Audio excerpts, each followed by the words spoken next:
These questions reflect some of the most common struggles we face as a society. So often, the first solutions we go to are quick fixes, like medications to go to sleep, coffee to wake up, beauty products to make our skin glow, or as a healthier route, we look to diet and exercise. While these things help, we often overlook the one thing that can help solve all these issues, cost nothing, and take the least amount of effort. Sleep. Hi, I'm Nicole David, and today we're diving into something I'm really excited about. I am so glad we're talking about sleep, because it's one of the things that's always in the background. But today, we're bringing it front and center.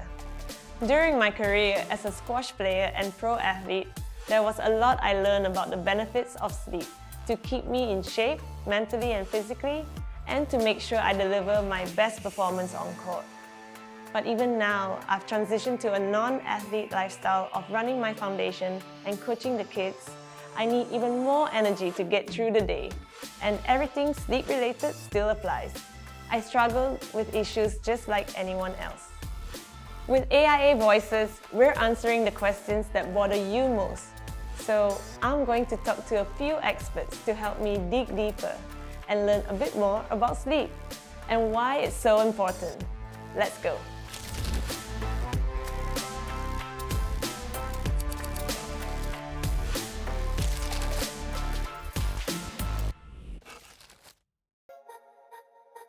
I decided to reach out to Olivia, Australia's leading sleep expert, author and coach. Hi Nicole, I am also so happy to be here. Thank you for having me. So Olivia, for something we all spend approximately 1/3 of our life doing, many people do not realize the importance of sleep or see it as a solution to their problems. Absolutely, Nicole. Sleep takes up such a big part of our lives, and there are a lot of things that we're doing or a lot of things in our society that are really making it hard for us to sleep. You know, the first one that I can think of is the preference for short-term solutions like sleeping pills rather than long-term solutions. Now, I think this is completely understandable because especially when you literally just cannot fall asleep in the evening, then you just want a short, sharp fix. However, if you do resort to benzodiazepines, the pharmaceutical sleeping pill, this can have catastrophic effects on your sleep and your next day. Research shows that 80% of benzodiazepine users experience following day fatigue, so much so that it has a clinical term, which is the benzo hangover. I know that during COVID, the Google searches why we can't sleep increased by 200% in a 1-year period. Now, if that doesn't tell you people aren't looking for solutions, I don't know what does, but the thing is that they're not getting the right solutions.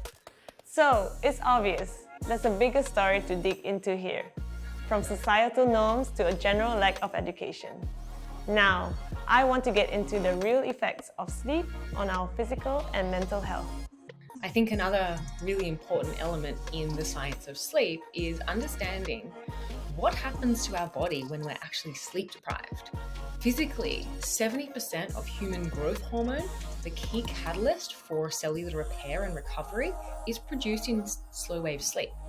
So if you're not sleeping enough, you don't have maximum production of this key hormone, which is exactly why you feel so fatigued the next day.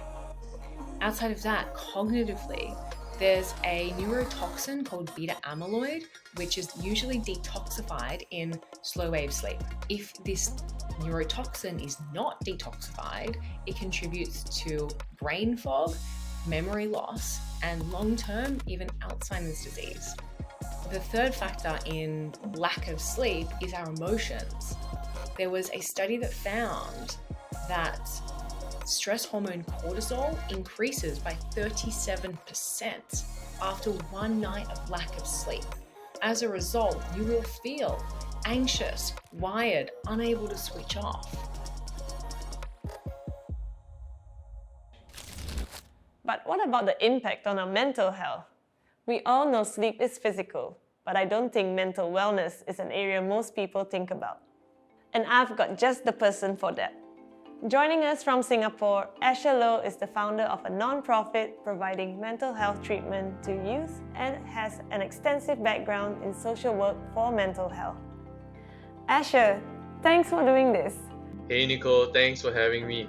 So sleep and mental health really go hand in hand, and more than what most people think. So the reality is that sleep issues affect between 50% to 80% of people receiving mental health treatment. With some studies also showing that people with insomnia, being at a high risk of developing like major depressive disorder and some other mental health issues as well. So we're still seeing the effects of COVID, and globally, anxiety, depression, all these have increased by like 25%. And in Asia, right, to start off with my home, 1 in 7 Singaporeans will experience a mental health condition in their lifetime, and 1 in 5 youths struggle with a mental health issue. In fact, COVID has made this worse, and recently we started to see that more than 50% of young people who responded to a government survey said that COVID made their mental health worse. In Malaysia, the Ministry of Health reports that 1 in 3 Malaysians aged 16 and above have a mental health condition. And in India, national agencies report 10% of their population suffering from 1 or more mental health problems. People take an average of 6 years to seek help for their mental health. And in Singapore, we did a few studies over the last few years, and we found that between 1/3 and 2/3 of young people would choose not to seek help for their mental well-being because of so many reasons. We have examples of stigma, especially for the younger ones, right? They are worried about things that are out of their control, things like costs, having to have parental consent to seek help, confidentiality issues. Sometimes even they don't trust counselors and therapists because of bad experiences or friends' bad experiences. Poor mental health and bad sleep often come hand in hand. Right, so if they are looking tired all the time, especially guys, right, you ask them like, hey, what's going on? You've been looking tired recently, and they say like, hey, I'm okay, I'm just tired. I think the question is, what's causing that tiredness? What's causing you to not sleep well? The other thing to look out for would be a decrease in performance at work or at school. I think that's so important because it has to do with that lack of sleep, but also has to do with thoughts running through their head, the lack of motivation, not being able to get out of bed, and that performance, right, definitely gets affected. And the third thing to think about, right, the third easy thing to look out for would be if that person disappears, right? So social withdrawal. They stop hanging out with you guys. They stop, they stop being interested in things or the activities that they used to enjoy. We call it anhedonia. I know it's kind of easy to miss these signs, but if you're actively looking out for them, and you're working with someone, you're studying with someone, or you're living with someone who's struggling, these signs could just really start a conversation that might end up getting them to the help that they need.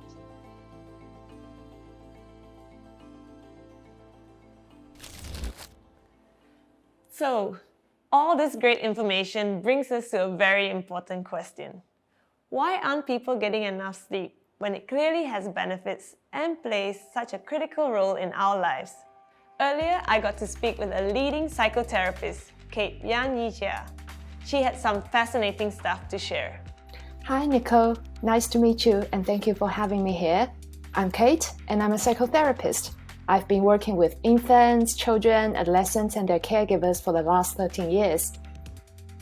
People can suffer from sleeping problems where there are fundamental changes in relationships, like losing or breaking up with a loved one, moving house, or even changing jobs.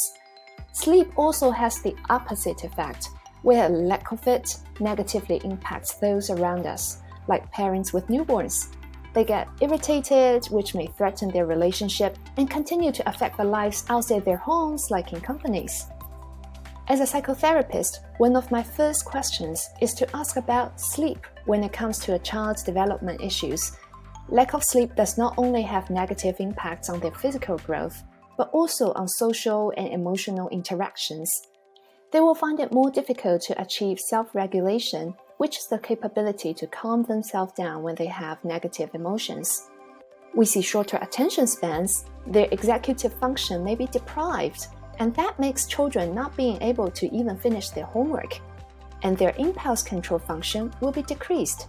Imagining you are in a classroom and a child hears some funny noise and they start to go to the window and cannot come back to the classroom, and that's an example of how impulse control function is deprived. So you can really imagine these changes can fundamentally become a burden for the children's studies and friendships. So we're expecting kids to go to school and be alert, get good grades, and perform at their best mentally and physically when their bodies were never fully rested? How do we make this better? Well, absolutely. It is critical for caregivers to understand the sleeping patterns of children. For example, most adolescents, well, I have two at my home, their late night sleeping cycle on average starts 2 hours later than adults. So naturally, they are likely to wake up later. Understanding the science could help families avoid conflicts. Instead of accusing teenagers for lacking self-discipline, we can allow them to sleep in during the weekend. I was reading a really fascinating neuroscience research published in 2013.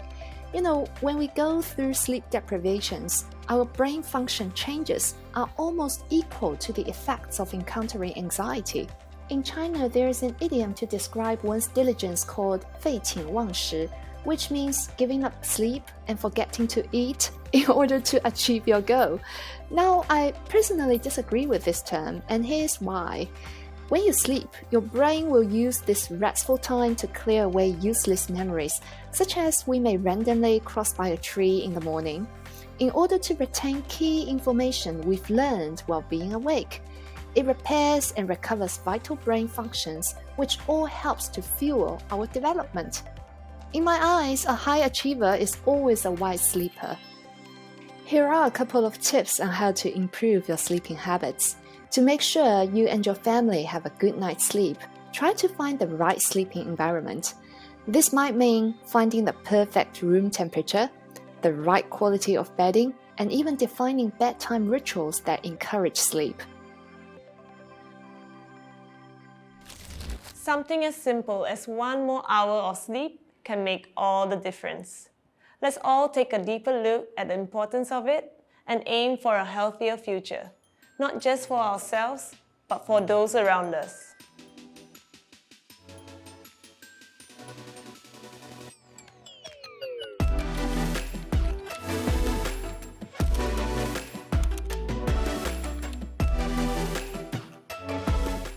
As part of AIA Voices, we're reaching out to you to help us tackle the issues you want to learn more about. So tell us, what can we answer for you next?